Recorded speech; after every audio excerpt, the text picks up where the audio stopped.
I'll get back to that. Not only does he remember them, but he remembers he said them.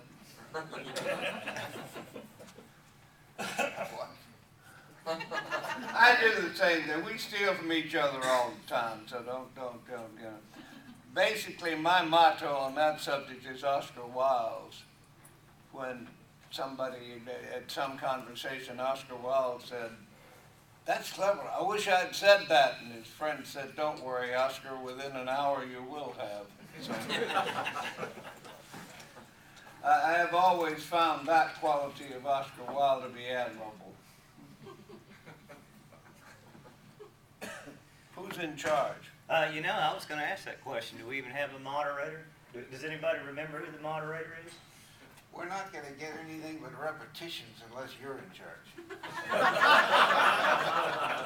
Hell, I hadn't been in charge of anything in years, so this is going to be fun. Okay, why are you here? We know why we're here. Why are you here? All right, well, I guess introductions are at least necessary for me. I'm Ben Davis. I'm a nuclear physicist, PhD. I taught college, of course, for several years, and I guess that's my credentials for being here today.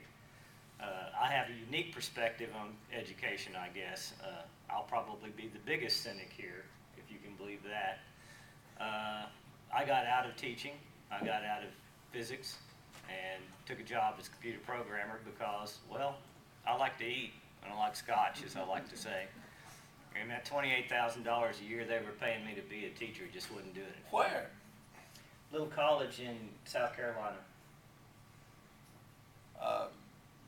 I'll tell you the name that you never would have heard of. No, I probably had. You are aware that Greg Benford, for instance, makes $210,000 a year from the people of the state of California as a professor at the University of California at Irvine. Yeah, that's great.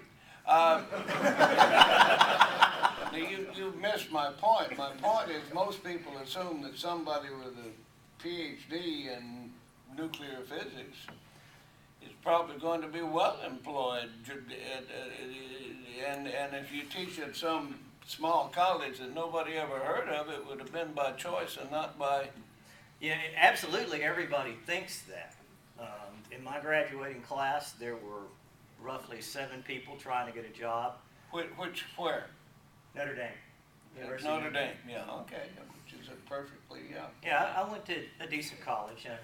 We'll say they were decent anyway. There were 7 of us applying for jobs at the time. I was the only one that was even offered a position. I was the lucky one. Now, a lot of things were happening back then. That was right after the Berlin Wall fell. And the Russians were coming over to the United States in droves, and they thought a $24,000 a year postdoc position was the best damn job they've ever heard of. And make no mistakes about the Russians were good. I mean, when it comes to doing just math and giving them a lump of coal and a sheet of paper, they were happy. And they do good work. So, no, it's you know, you hear and we'd hear these horror stories about how there were 200 applicants for every opening. So I really was fortunate to get any kind of a job at all. And yet, at the same time, I mean, I know something about the job market in Silicon Valley. A friend of mine's wife, she's American-born of Chinese ancestry. Her father was a professor of English at some little Alabama college. I've forgotten its name, but it's actually a community college in Alabama. They now live in California, but he retired as a professor of English from down there, and he certainly didn't make any great amount of money at that. She got her doctorate, I think, from maybe Cornell, in about the same year you did, and she got on at Intel in the chip design business, and she's now a principal at Intel, and their stock options have made them fairly wealthy people, sufficiently that her husband can start his own business, as a matter of fact, without having to go to outside capital. So, is universally that bad with people at that level? I think so. I mean, you know, I hate to stretch the analogy quite this far, but it's like being an actor on Broadway. For every one that you know that's done well, there's probably at least 100 that just had to scrape and settle for whatever they could get. The 7 guys that I used to know from grad school that were applying the same time as me, as far as I know, none of them have gone any further than just teaching at a small college somewhere. And they're still making that, you know, $35,000 a year or whatever they make when they finally got tenure. The starting salary of a high school teacher in the Los Angeles Unified School District is $42,000 a year plus what amounts to 100% health benefits and a retirement plan that is essentially 100% of salary upon retirement. And I know for a fact that they have openings for science teachers. Yep. So what is the problem with if you can't find a college that's willing to pay for you? What's wrong with that? Actually, my wife is a school psychologist, and we discussed that very thing. You've got to have a teaching certificate. They're big on that when you start talking about teaching in primary school. But you can get a waiver, especially in the sciences, because they need scientists. But frankly, I'm of a mindset that if I was dealing with a teenager or a bunch of teenagers, you know, 6 hours a day, I would have killed one of them. So I decided it was probably better that I didn't go to high school. Be a science fiction writer. I understand. I was a college professor for a while, and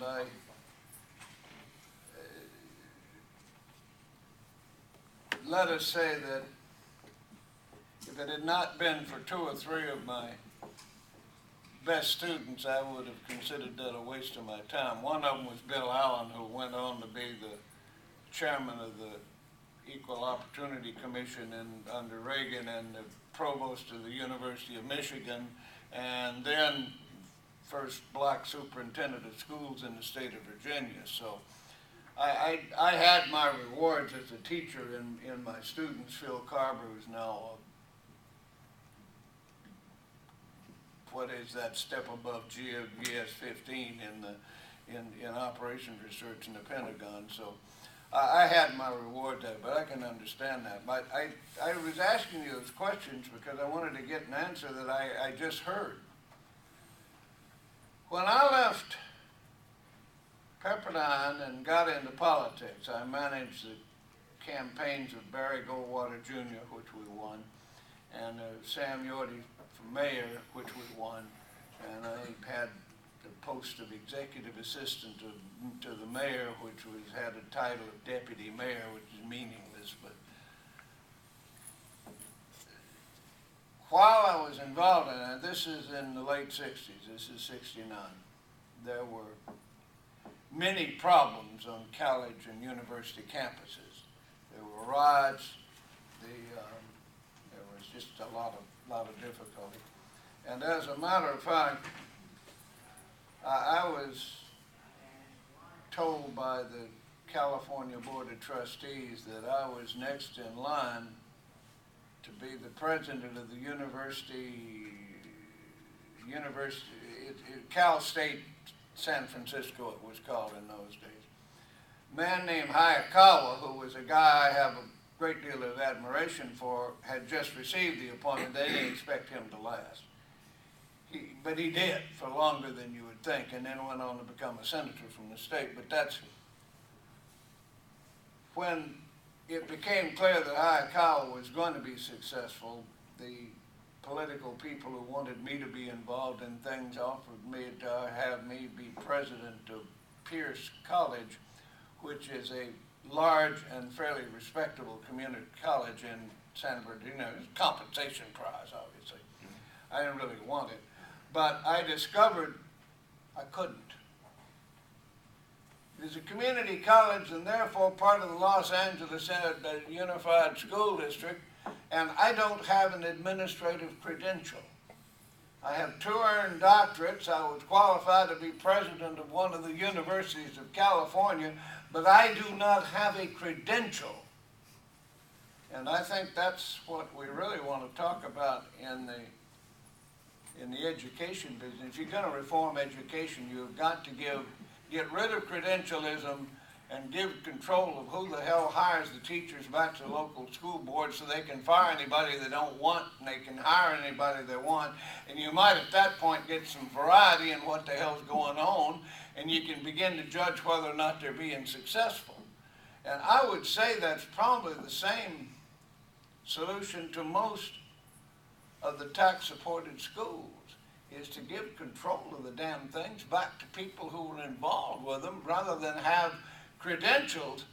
The credentialism mess, it seems to me, is the problem of American education. I'll give you another example. There are Air Force sergeants who've made a career of teaching higher algebra and elementary calculus to Air Force recruits so they can do weather maps and do fairly routine mathematical jobs for the Air Force, which happen to be needed and do not require an officer to do them. These men have 20 years of pretty unrelentlessly successful teaching of math and science to a bunch of new recruits, many of whom graduated from really awful schools, and they had every incentive to do that because in order to keep their job as a tech sergeant, they had to goddamn graduate this class, and more than that, the kids that they graduated had to be acceptable to the commands that they went to. If you sent somebody who was clearly unqualified as a graduate of your class, there would be a colonel saying, "Sergeant, I think maybe you've got a great career in the Air Force in the kitchen supervising the potato peeling." They didn't have credentials, yet when one of those retires, he is not allowed to teach high school in a state that is desperate to find high school science teachers. Why? They don't have their credentials. How do they get their credentials? They have to spend 2 years listening to Mickey Mouse class crap about how to teach from people who've never taught other than other teachers. They're professors of education. You want to reform the American high school system, the answer is simple. Set up the guillotines in the place of the Concord and bring in every goddamn professor of education in the country, and once their heads are on pikes, you'll get some decent school teachers again. Well, we're warmed up now.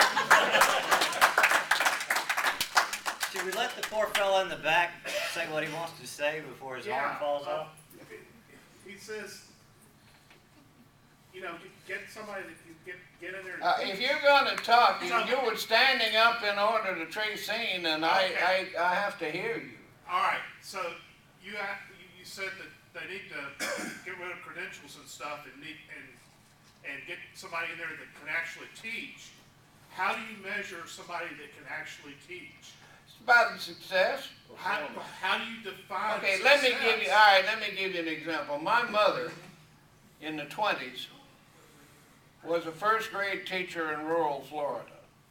She had a 2-year Associate of Arts degree from the California State Normal School, from the Florida State Normal School, which is in Gainesville. It is now a big, expensive university, but it was a little teacher's college which basically took in girls looking for a job as teachers, and 2 years later they sent them out to teach in first grade. When a lot of the reading controversy came about, I sort of interviewed my mother. She lived with us at the time. I talked to her about, I said, how did you keep your job? She said, well, basically, I made sure when the kids left first grade that people were happy with what we'd done with them. I said, well, did you ever have anybody leave first grade who couldn't read and couldn't recite the addition tables to 10 plus 10? And she said, well, every year or two you'd get one or two who couldn't read at the end of first grade, but they couldn't learn anything else either. In other words, generally, if when I was a kid, if you met somebody who couldn't read, you didn't need to show him a book to find that out, because it was pretty obvious from other things that you were dealing with someone who was touched, afflicted. Those are all terrible words that you're not allowed to use nowadays. I think for a while they used to allow you to say educable, mentally retarded, but I gather that now hurts people's feelings, so you have to, I don't know what you're, they're differently gifted, but the point being, I don't know of any parent, any large number of parents, you always found a few, but in general, if the parents of the kids are happy with the result at the end of first grade, you've got a good first grade teacher. And if they're not, you better look into whether that's a good teacher. Does that not make sense? It does, but you haven't given me a number that I can say, this teacher is an 85, and this one's an 80. But why should That's how you get credentials. Yeah. That's my point, is that teaching now has become so focused on getting a number to measure how good the students are doing. But it doesn't. That's the worst thing, is that they give all those tests, but they don't do anything about them. And in the state, again in the Los Angeles school district, in 10 years, they have fired something like 8 people for incompetence in a 35,000 teacher day. Now, it doesn't matter, is what I'm trying to tell you. If you've got the damn credentials, the union will defend your job. And as long as you put up with that, that's what you'll get for schools. Now, the other fundamental question in education is it an entitlement or an opportunity? And to what are you entitled? Because for everybody who's entitled to an education, there are some taxpayers who are compelled to pay their salary. What is the moral obligation on you to pay for my kid's education? What is it you want out of the school system that you are willing to pay your taxes to get? And if everybody in this country started thinking that way, we wouldn't have a school problem. Which is what, in fact, back when American education was considered the best in the world, is exactly the way we ran it. Local school boards set the local taxes, were elected by the taxpayers in that district, and they decided who was qualified to teach and who wasn't. And they didn't need no goddamn Secretary of Education coming down and saying, Miss Marple here is not qualified to teach, and this bum over here is. And I know of no other solution. So when you ask me for numbers, you are actually asking me to tell you how to run the school system when you, for God's sakes, ought to be doing it. Do you not see what I'm trying to get at? I don't want a general formula. Maybe there's a district in West Virginia where a lot of the kids can't read at age 4 because they're all crazy because they're all cousins. I don't know, but I do know that I don't really want to give them a formula that I then impose on you in whatever county this is in Tennessee. I have a thought on it, but we'll take this young lady over here and see what's on her mind. Well, the problem, of course, with that is when you were talking about individuals. If you're under the impression I can hear you, I'm afraid you're mistaken. Okay, the problem with that is when you have individual districts making generalized decisions, we have situations of the Scopes trial. That's what comes up, is you have individual districts that say, oh, we should only teach creationism or something like that. And that becomes a problem for our nation. Why? When you have an electorate that is not educated. Well, in that case, what we really need is an aristocracy that can sort this out, and that's what we've got. They're called professors of education, they're called the secretary of education, they're called the undersecretary of education, the assistant secretary, the secretary of education for curricula. We have all that. We have people to tell the teachers what they ought to teach, and the result is that we've got a school system that everybody in the world now believes is a failure. If my point is that if you don't live in the district where the Blue Belly Baptists have elected the school board, why is that a problem for you? Actually, I do live in Tennessee, and I'm a retired school teacher. And you think Tennessee is a bunch of Blue Belly Baptists? There are many difficult people that we are dealing with. Our state legislature just passed a law in Tennessee that makes it illegal for girls and boys to hold hands because that's a gateway drug to sex. And teachers can be fined $500 if they allow the children to hold hands. But wouldn't you think that maybe the remedy to that is just simply to have the local school district to deal with such matters and not have it, not try to centralize things? You're telling me that the people in Nashville know more about Chattanooga than the people in Chattanooga, and I'm telling you, that's probably bullshit. No. I grew up in the state of Tennessee at a time when the Scopes Law was in full force, and it was illegal to teach evolution in the state of Tennessee. You had a famous trial on that subject in which William Jennings Bryan and Clarence Darrow had a couple of notable debates. I grew up as part of that law. I do not think I am undereducated. I do not think I was harmed by it. And in fact, I went to a religious school, namely Christian Brothers High School. For most of my life, though, I was in Capelville School. That was 2 teachers to a room. 2 classes to a room, about 20 students to the class, 4 teachers in the whole damn 1 through 8 building. The principal was the 7th and 8th grade teacher. And yet, I managed to get by well enough, and everybody in our school could read, including the girl who was 15 years old and still in 5th grade. What else are they doing now, those people? Well, in the case of the girl who was 15 years old and still in 5th grade, she got pregnant by an Italian prisoner of war who was loaned out to a local farm as a truck gardener.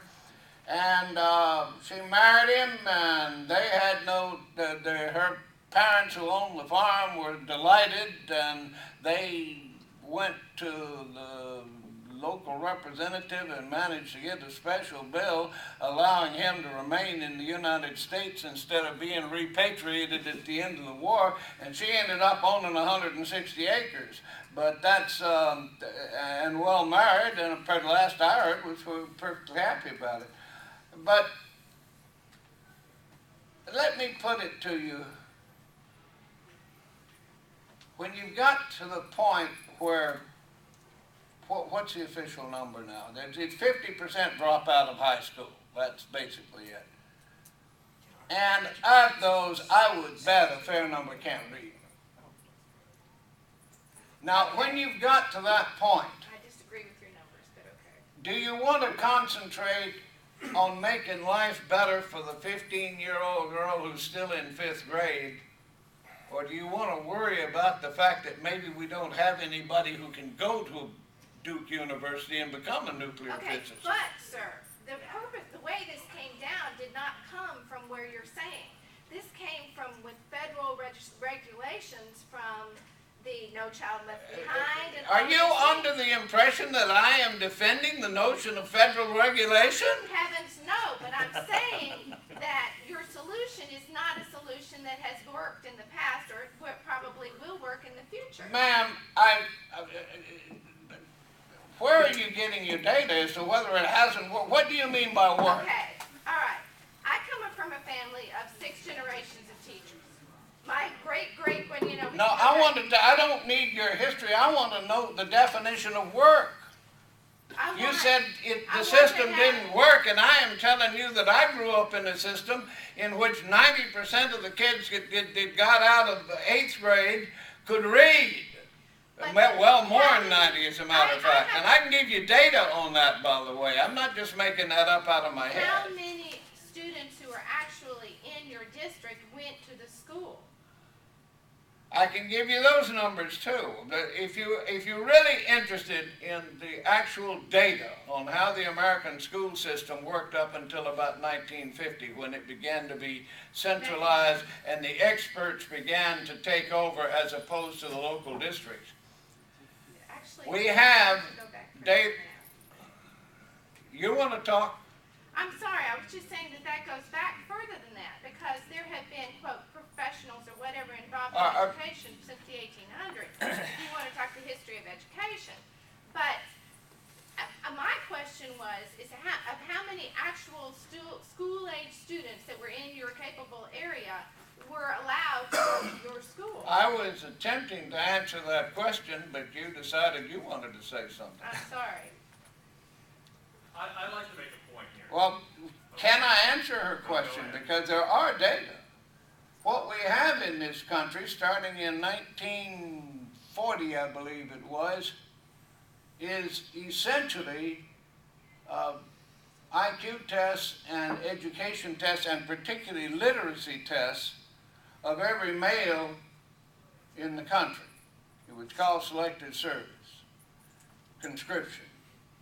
And what we found is only males, but we have no reason to assume that it's different for females. What we found that of those who could not read, and there's a fair number, it's in the order of 15% or so, of Americans who couldn't read, which, by the way, is doing a lot better than we are now. But of those who could not read, 90% of those who could not read had never been through 4 grades of school. Now, that's not an awful lot. You add all of them to it, and you still come up with it. Now, in my mother's school district, it was legally segregated, but unless you have the belief that black kids are inherently less capable than white, I can only tell you that in my mother's school, essentially every kid who wasn't simple-minded learned to read. That is not true anymore. Now, All right. why is that? My smartphone tells me that the rough dropout rate is about 10% now. Now, I would tell you that there's probably a few others that need to be failed out and dropped out. You mean So- from high school? No, Yeah. that's not right either, Benny.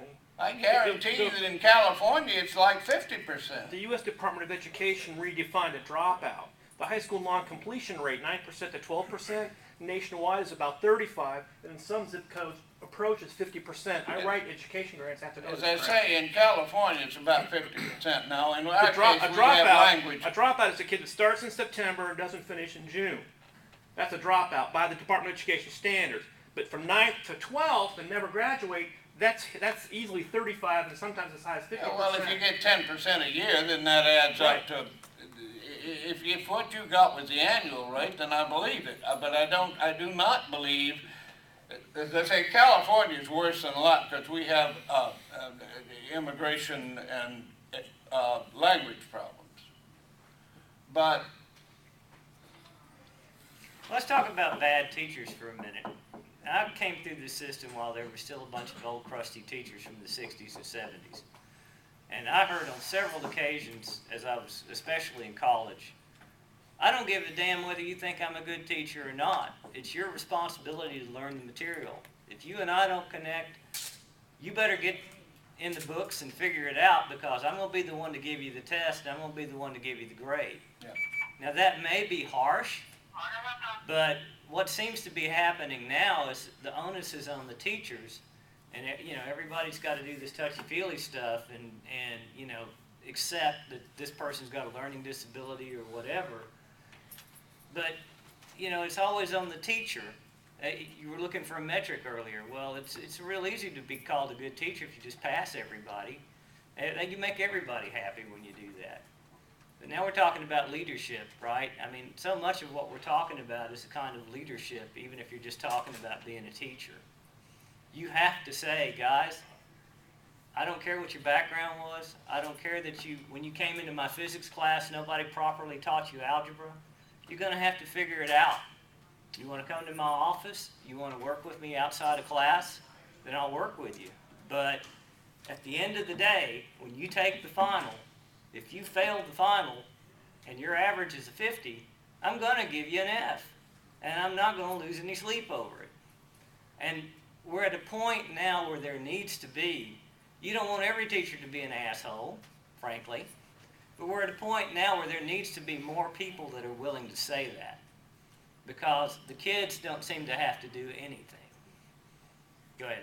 Yeah, both things you were just saying there tie into what I'm thinking here is that something that everybody tiptoes around. Everybody assumes that every person needs to go to school, go all the way through college, and now, go all the way through high school, That was and the now go to question I college. asked you earlier. If you're paying for the school system for your kids, why should you pay?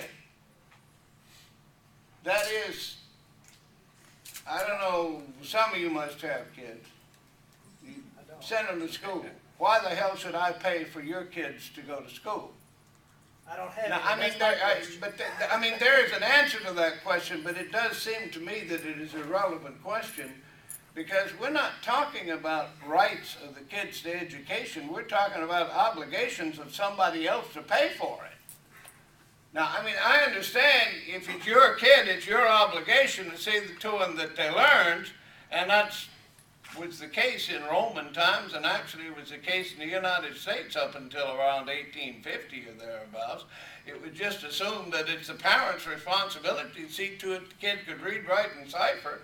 And from all those letters that we have from Civil War conscripts and people on both sides in the Civil War, we know damn well that men and most of the privates in the Army could read. And they wrote letters. We can read them. Now, some of them are broken. Some of them are not very good grammar. But most of them are better grammar than what we're getting out of high school graduates nowadays. So what I'm trying to get at is if you've got to pay for the school, what do you want out of it? And if what you want out of it isn't what you're getting, then why the hell don't do something about it? But right now, everybody seems to think the thing we need to do is change the rules in Washington, and that's going to make things happen better in Chattanooga. And it isn't. And if it makes it better in Chattanooga, it'll probably be lousy for Iowa. I see no reason on earth why the same kind of school education that is right for somebody in Cedar Rapids, Iowa, would be the same as what's needed for somebody in Charlotte, North Carolina. I just don't understand why we have this notion that there is this uniformity needed across the country. And if some school districts do it awful, they can. But back to you, you were saying that it didn't work before, and I'm telling you it worked like hell. I am telling you that the United States education system from the first grade right on up to MIT and the top colleges was the envy of the bloody world, and to some extent it still is, although that's largely on reputation and not on reality. Right. But we had people killing each other to get into this country. We had literally Italian prisoners of war begging to be put in bondage rather than sent back to Italy. They wanted to work as sharecroppers in Shelby County, Tennessee. I know that. I know for a fact because some of them come around with their hats in their hands to the local squire asking, can you get me off of this repatriation at the end of the war? So it is just not the case that it didn't work. It is the case that as far as the world is concerned, the United States school system, up until around when it began to deteriorate like hell around 1950 and on, but up until then was considered the best in the whole goddamn world. And I don't know how you can do better than that unless you're one of those people who belong in the Department of Education telling everybody else how to do their job. It was the best in the world for a small percentage. It was not the best in the world for every person. Well- And that's the problem, is that well- the United States of America has this weird idea Well- that we're well- supposed to educate every single person to the same level, which is what the problem with No Child Left Behind is this really strange idea that everybody Ma'am, lives in Lake Wobegon, which I is don't, not true. I really don't understand what you're trying to tell me. Are you She's just agreeing trying to with tell me that changes at the top will fix it? Well, No. let's let this poor fella ask his question. He's had his arm up What's for the the last 10 solution, minutes. Pournell? Say again?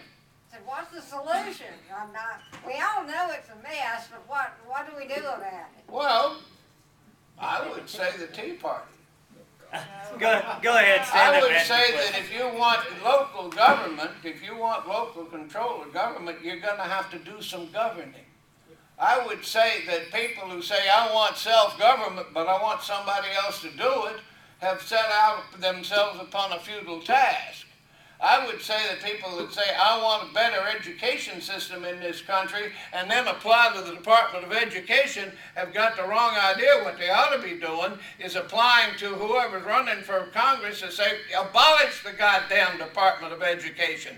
Get rid of the entire Department of Education. Ronald Reagan tried to do it, and of course the Congress wouldn't let him do it. But I don't see that we need a Department of Education. I grew up and ended up with 2 PhDs before there was any Department of Education in this country, and I don't think it did me any harm not to have one. It didn't do you any harm. That's my point, though, is that you're on the very, very top.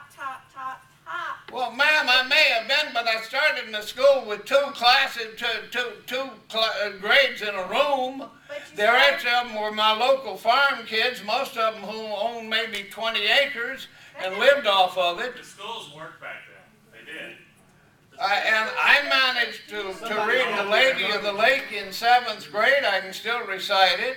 I managed to read A Tale of Two Cities in 8th grade. I can still recite it. I managed to read Silas Marner, thus prejudicing me against women novelists for the rest of my life. I managed to get through arithmetic and algebra. And then I got a real quality high school education from Christian Brothers in Tennessee, where Uncle Timmy actually went to school. But I didn't start as any privileged class. I started as a farm kid on a farm, and my only outside education source, I didn't have these. What I had was the 11th edition of the Encyclopedia Britannica, from which I learned to make nitroglycerin. Yeah, you That told is that not story something last I night. recommend to you to do, by the way. It says in the encyclopedia that the reaction is violently exothermic, and I implore you to take that seriously. One more time, you want to give it a try? Okay, I'd like to amplify what Dr. Pournell was saying about other people paying, because it's not just other people paying for education beyond some people's abilities, it's an individual themselves who pays. If you are expected to go to college, and that's 4 years of your life or more, that you would then wind up investing in something that may not pay back to you. So not only is society paying extra for sending people to some artificially high standard, but the individual themselves is losing a head start they would have on their working career. Well, Not somebody's everybody gotta can go, use man, right? advanced education. Well, the Europeans used to say that Americans get a great high school education, they just have to go 4 years to college to get it. And that tends to kind of be true, you know, but it wasn't always. It wasn't always. And again, I'm telling you, it used to work. Now, sure, I can show you places where it was awful, where you had a school board that was corrupt, and they hired brother-in-law to be the principal of the school. But I can also show you places where the taxpayers in that district got sick of it and voted the guys out in one election and started all over again. I can't give you a system that's going to work throughout the entire United States in every county and village in this country, but I can describe to you a system we used to have that was the envy of the world until well into my lifetime. Many of you may have been born after the collapse of the American education system, you don't even understand that at one time, we didn't have this problem. Now, I'm the first person in my family in 5 generations to have gone to a college. I was expecting to go to college because my folks encouraged me to, but I wasn't born with any silver spoon in my mouth. And my classmates at Capelville Consolidated were, I exaggerated, they mostly had like 40 to 100 acres, but they were not big farmers. They were not part of any huge farm combine. And they all managed. I was 2.5 miles from the school, and I went there in the mornings on the school bus and walked home. With a .22 rifle, by the way. You were allowed to take a .410 shotgun or a .22 rifle to school when I was a kid. And that, if your parents' ration, that was in 7th grade. You had to break the action open as soon as you got on the campus and hang it up in a cloakroom. By the way, we didn't have any after-school bullying problems. We never had any accidents or anybody got hurt either, and this is during the war, and if you could get a squirrel on the way home, that was a hell of a lot better thing than cornmeal mush. So I actually grew up in Memphis, so I'm finding this interesting. And I actually had a gun rack in the back of my pickup truck. Where were you in Memphis? Parkway Village. Okay. Well, Capelville is now a suburb, but when I was there, Capelville was a little rural district that it was miles from the city, and school bus route went all around there. We were essentially that part of that southeast part of Shelby County. We were the central grade school. Now, I grant you that, yes, we did, the school system was segregated, but from my personal experience, the sharecropper kids that I know, which is to say our sharecroppers, their kids, went to Hickory Hill School, and they didn't get much better or much worse education than me. They had about 20 kids to a grade, and 2 grades to a room. And their curricula, I can certainly remember that they read The Lady of the Lake at the same time I did. As I say, I was considered a hopeless radical because I thought the law ought to be colorblind, and I played with my tenants' kids, and that was considered a kind of a socially wrong thing to do, but I didn't care, and my folks didn't care, so. All right, the gentleman in the way back who's been standing up all this time, go ahead. Well, I wanted to reiterate that last century, the education system did work. School boards, if a teacher did not teach children to read in their class, the parents went to the school board and said, this teacher is not teaching our children how to read. This is unacceptable. And the principal knew that the teacher was bad. The other teachers knew the other teacher was bad. If they couldn't teach children how to read, they were gone. Yep. And the thing about it is like, I agree also with him with the fact that the federal government castrates the school boards, therefore the federal government should be fired because they're screwing up our education system. But even in the last century, they had examples of scandalous school boards in Cleveland where basically the people knew that the school boards were not helping the teachers teach the students or help the teachers learn or help the students to learn, because the school boards were scandalously known for not helping students, not helping teachers. Everyone knew why the Cleveland schools were so horrible. But it was the school boards that were basically corrupt, and because they were corrupt and not helping the teachers, everything falls apart. But the issue is obviously the local people have to care enough to beat on the school boards, because let's face it, if there are parents going in there and saying, this teacher can't teach our children to read, this is completely unacceptable, unless that's happening, but the school board has to be answerable. The school board has to help the teachers, and that's why it worked last century. Well, you said one very critical thing there, which is Johnny would come home and Johnny couldn't read, and the parents would go into an uproar. And it's like, the parents don't ever check behind the teachers anymore. Johnny don't comes care. home, plays his video games, and Johnny may be the biggest dumbass that ever lived, and mommy and daddy don't even know the difference whether he can read or not. But most parents, though, if the teacher isn't teaching the child how to read, I'm going to teach the child how to read. So, have we established that it's hopeless? Then let me tell you the remedy. It's not hopeless because charter schools exist, and charter schools answer to the parents that put their kids in the charter schools. Yeah. It may not be Public the education only is answer, it may not be the perfect answer, but it is a better answer. From a point of view of the nation,